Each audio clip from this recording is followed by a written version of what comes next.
You were too soft for a woman like me, she sneered. So I disappeared without a fight. Now she's blowing up my phone at 3 a.m., begging for another chance after her dominant boyfriend maxed out her credit cards and ghosted. Hey viewers, before we move on to the video, please make sure to subscribe to the channel and hit the like button if you want to see more stories like this. Thanks. I always thought love was about patience, about showing up, even when it wasn't easy. I remember the first time Lauren called me soft. We were at a party, and some drunk guy bumped into her, spilling her drink. I stepped between them, calm, ready to defuse it. Later, she rolled her eyes. You could have at least said something. God, why are you so gentle? I should have known then. But I didn't. Because when she came home stressed from work, I was the one who rubbed her shoulders and listened. When her car broke down, I drove across town at 2 a.m. to get her. And when she said, I need a vacation, I worked overtime for 3 months to surprise her with a trip to Costa Rica. She posted 1,000 photos of herself there. Not one of us together. Still, I told myself, this is what love is. You show up. Then came Jason. I'd never heard her laugh so loud at texts before. She'd angle her phone away when I walked by, but I caught glimpses, muscle emojis, a shirtless gym selfie. When I asked, she shrugged. Just a guy from spin class. He's hilarious. 2 weeks later, I came home early and heard her on the phone. I know, right? Mark's like a golden retriever. Sweet, but a sigh? Yeah, exactly. She hung up fast when she saw me.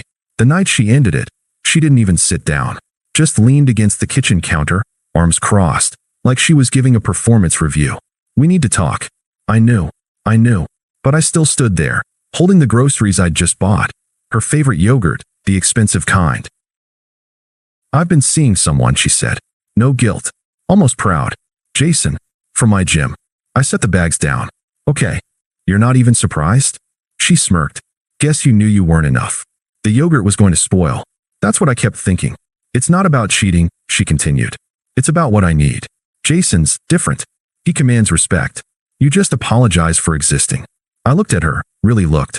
The girl who'd cried in my arms when her dad got sick. The one who'd sworn I was her rock. Now she was sneering at me like I was a stain on her shoe. You're too soft for a woman like me, Mark. I nodded. Okay. That's it. Just okay. I walked to the bedroom. Pulled out my duffel bag. What are you doing? She demanded, following me. Leaving. I tossed in my toothbrush, a couple shirts. Left the framed photo of us from her birthday. You're seriously not even going to fight for me? I zipped the bag. You just told me I wasn't enough. Why would I fight for that? Her face twisted, first confusion, then anger.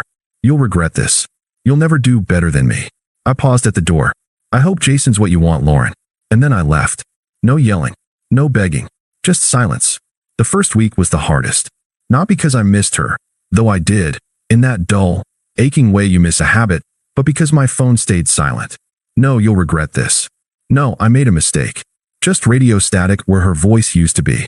I blocked her before she could change her mind. Instagram, Twitter, even fucking Venmo. I didn't block her number, though. Part of me wanted to see if she'd try. She didn't. Mutual friends became messengers without realizing it. Lauren's obsessed with this new guy. Derek told me over beers, oblivious to my stiffened grip on the bottle. Dude's ripped. Takes her to these fancy steakhouse places. She posted this pic of them last night. Cool, I said, and changed the subject. Later, alone, I caved and checked her public profile. There they were, Lauren draped over Jason's arm at some dimly lit bar, his biceps straining against his shirt sleeves, her caption screaming, upgraded, with a trophy emoji. I closed the app. Didn't sleep. I started running. Not from anything, just toward exhaustion. 5 miles, then 7, then 10, until my lungs burned and my thoughts blurred into static. One morning, drenched in sweat outside a boxing gym, a trainer nodded at me. You look like you want to hit something. So I did. The bags didn't hit back. Didn't call me weak. Didn't compare me to someone stronger. They just absorbed every punch, every fuck you, every why wasn't I enough, until my knuckles split and my shoulders gave out. I came back the next day, and the next. 3 weeks in, my phone finally buzzed. Not Lauren, her best friend, Rachel. Hey, so, Lauren's birthday is next weekend. You should come. It's weird you guys aren't talking. I stared at the screen. Typed, deleted, then settled on. I'm good. Rachel fired back. She's happy, Mark. Like, really happy. You're just making it weird by acting hurt. I didn't respond. That night, Lauren posted a story. Jason feeding her cake, her laughing like she'd never been happier. The caption, "When you finally get what you deserve, face blowing a kiss." I muted her. Kept boxing. Then came the rumors. Jason's kinda intense, Derek admitted months later, avoiding my eyes. Like, at Tom's party last night. Lauren said something he didn't like, and dude snapped. Called her a dumb bitch in front of everyone. I sipped my water. Huh. She laughed it off, but fuck man. You never did that shit. I shrugged. Guess I was too soft. Derek winced. The final straw came via Instagram creep. A mutual friend's post from a club. Lauren in a tight red dress. Jason's hand vice gripping her wrist as she smiled too wide. Zoom in. Faint bruises under her foundation. Comments were flooded with fire emojis. I closed the app and did something I hadn't done since the breakup. I cried. Not for her. For the guy who'd have burned the world down to keep her safe. The guy she traded for a man who left marks. Then I wiped my face, laced up my gloves, and hit the bag until the ache turned to anger, then to nothing at all. 6 months after I walked out, the first crack appeared. A 3 a.m. call from an unknown number. I let it ring out. The voicemail was just heavy breathing, then a muffled "fuck you" before it cut off. I almost deleted it, until I recognized the voice in the background. Lauren. The next morning, Derek texted, "Dude, Jason got arrested last night. Turns out commanding respect looked a lot like shoving a bartender over a disputed tab." Lauren had bailed him out. By noon, her Instagram was scrubbed clean of all traces of him. I didn't smile, just sipped my coffee and went to work. The stories trickled in after that. Jason lost his gym membership after threatening a trainer. Their steakhouse dates became McDonald's drive-thrus when his investment tips crashed. Then came the screenshot Derek couldn't resist forwarding. A leaked text from Jason to some girl named Tiffany.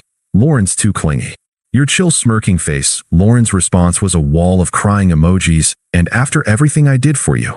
I deleted the thread. I saw her in person for the first time at the grocery store. She was in the cereal aisle, no Jason in sight, wearing sunglasses indoors. I almost walked past, until she turned and dropped a box of Lucky Charms. "Mark." Her voice was smaller than I remembered. I nodded. "Lauren." She yanked off the sunglasses. A yellowing bruise peeked from her hairline. "You look good." I did. 30 pounds leaner, standing straighter. Meanwhile, her nails were chipped, her hair frizzed out. The girl who'd called me boring now looked like she hadn't slept in weeks. "Thanks," I said, and reached past her for the granola. "Are you?" Her breath hitched. "You're not even going to ask what happened?" I looked at the bruise, at her shaking hands, at the cart full of frozen meals and cheap wine. "No," I said and walked away. The text started that night. Lauren, 11:47 p.m. I think I made a mistake. Lauren, 12:02 a.m. Jason's not who I thought he was. Lauren, 12:15 a.m. You were right. About everything. I silenced my phone. By morning, there were 12 more. The last one, "Please just talk to me. I have nobody." I blocked her number. 2 weeks later, Rachel ambushed me at the gym. "You're being a dick," she hissed, cornering me by the water fountain. "Lauren's a mess. She quit her job. She's in therapy, Mark." I wiped my face with a towel. And you're just going to ignore her?" After 4 years. The bag gloves hanging from my gym bag swayed as I shouldered past her. "Tell her I said congratulations on the upgrade." Rachel's mouth opened, then shut. The final straw came via LinkedIn, of all places. A notification, "Lauren, last name, viewed your profile." I clicked. Her page showed a 3-month employment gap. Her headline now read, "Seeking new opportunities, smiley face." That same day, my promotion went public. Director of Operations. 6-figure salary. Company-wide email blast with my photo. I didn't post about it. Didn't need to. She'd see it. The first email arrived on a Tuesday. Subject, "I know you're ignoring me, Mark. I get it. You hate me. But I need you to know, Jason was a mistake. A huge, horrible mistake. I think about you every day.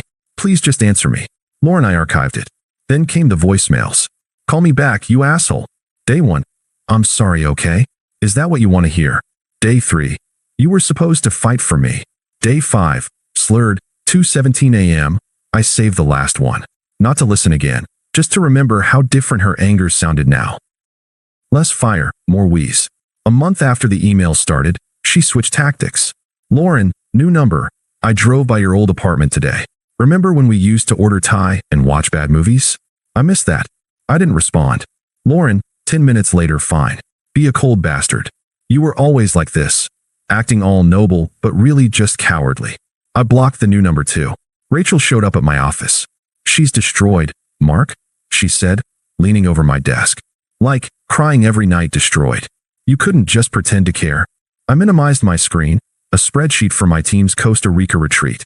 Did she pretend to care when she cheated? Rachel flushed. People make mistakes. And people learn from them, I said, standing to open the door. Tell Lauren I hope she does. The letters started next. Handwritten, on the same scented stationery she'd used for our anniversary notes.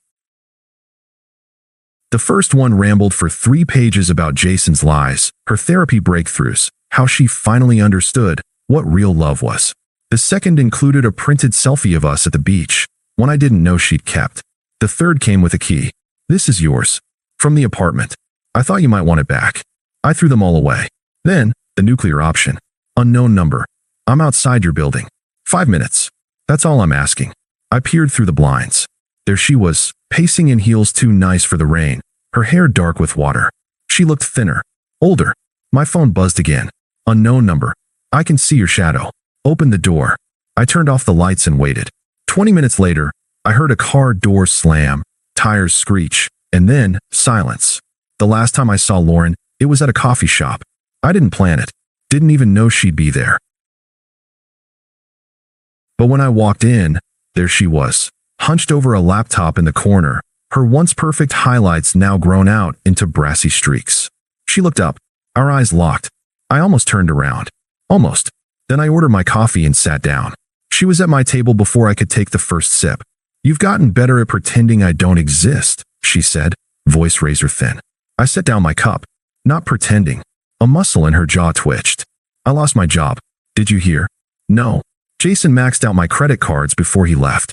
I had to move back in with my mom. She laughed, a sharp, broken sound. Turns out dominant just means asshole. Who knew? I didn't smile. Didn't gloat. Just watched the steam rise from my coffee. Say something, you fucking robot. A few heads turned. The barista glanced over, concerned. I leaned back. What do you want me to say, Lauren? I want you to, her voice cracked. To tell me you hate me. To yell. To feel something. I studied her. The smudged mascara, the chipped manicure, the way her hands shook around her to-go cup. The girl who'd once called me boring now looked like a frayed live wire. I don't hate you, I said. I just don't think about you. Her face went very still. Then, you're lying. You have to be. Why? Because I think about you every day. The words burst out of her, raw and too loud. I dream about you. I check your LinkedIn. I know you got promoted. I know you go to that stupid boxing gym. She cut herself off, breathing hard. I took another sip. That's your problem, not mine. For a second, I thought she might throw her coffee at me. Then her shoulders slumped. I was wrong, okay? She whispered. Is that what you need to hear? You were the best thing that ever happened to me, and I threw it away because I was too stupid to. Lauren. I cut her off. It's over. But we could. No. I slid my chair back. You didn't just leave me. You looked me in the eye and told me I wasn't enough. That's not something you come back from. Her mouth opened, then shut. That's when my phone buzzed. Sarah, 2:15 p.m. dinner tonight? I'll bring wine, winky face. I didn't hide the screen. Lauren saw it. Saw the heart emoji. Saw the way my thumb lingered before typing a reply. Her face did something complicated. You're seeing someone. Yeah. Is she? Kind, I said. Smart. Doesn't make me feel like I need to apologize for existing. Lauren flinched like I'd slapped her. I stood to leave. Wait. She grabbed my wrist, the same one she'd bruised with her nails the night I caught her texting Jason. What if I gently pulled free. Goodbye, Lauren. Mark. But I was already at the door. Already stepping into the sunlight. Already thinking about the boxing class I had at 4, the dinner plans with Sarah, the Costa Rica trip my team had voted me most improved for. I didn't look back. 6 months later. Derek texted me a screenshot last week. Lauren's Instagram, public again. A selfie with some new guy, his arm slung possessively over her shoulders. The caption, real men don't play games flex biceps, I showed Sarah. She snorted into her wine. Yikes. I laughed. And then, because it was Friday, because the sunset was perfect, because I was happy, I deleted the message and blocked Derek too. Some ghosts aren't worth keeping. Thanks for watching. Make sure to subscribe to the channel and hit the like button. What do you think about this story? Share it in the comments.